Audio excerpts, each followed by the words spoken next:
So I have conversations with kids all the time around anger. Little kids, I don't care if you're 5, if you can use your words, I might use pictures, whatever it might be, and I might have a picture of what these words are instead of if you're not able to verbally.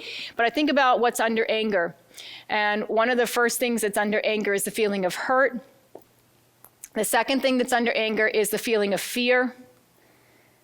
The third thing under anger is the feeling of want. And the last thing is the feeling of care.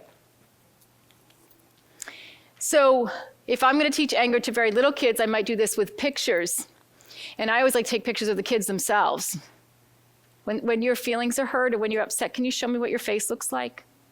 And they'll like, I take their picture and I stick it on the wall or whatever. We have these little pictures for their little anger buckets or whatever we're doing. When you are afraid, they go.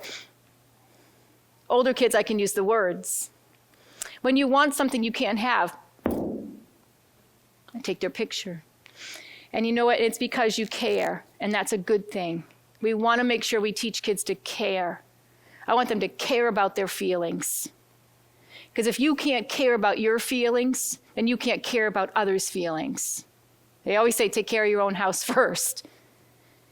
So I teach the kids, I say, as soon as they're angry and they're like mad and they're like, he won't let me play with him and I don't like him, I'm going to pull that kid aside and I want to be able to identify it. What is it you're really feeling? As soon as they de-escalate, I can say to them, is it fear? Is it hurt? Is it want? And when I'm able to say out loud, Polly, wait a second. Anger is a symptom of something else. What are you really feeling? I'm feeling fear. I'm feeling hurt. I want something I can't have right now. And the bottom line is because we care.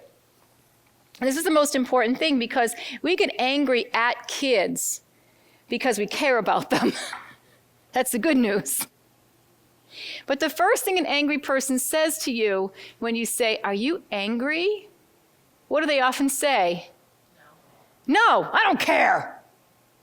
Which is impossible. So I got to be able to get down there and say, okay, wait a second. Someone hurt your feelings? Are you afraid of something? Do you want something you can't have? Yes, I want that kid to go away because I hate his ugly face. Okay, we can deal with that. We can deal with what you can control and what you can't control. But let's get rid of this feeling so we can deal with this feeling. Thanks for watching, and I hope you found this video helpful. If you did, make sure to like and subscribe so you never miss another video. I speak and consult on school behavior, and I love to help districts solve some of these problems. See you next time.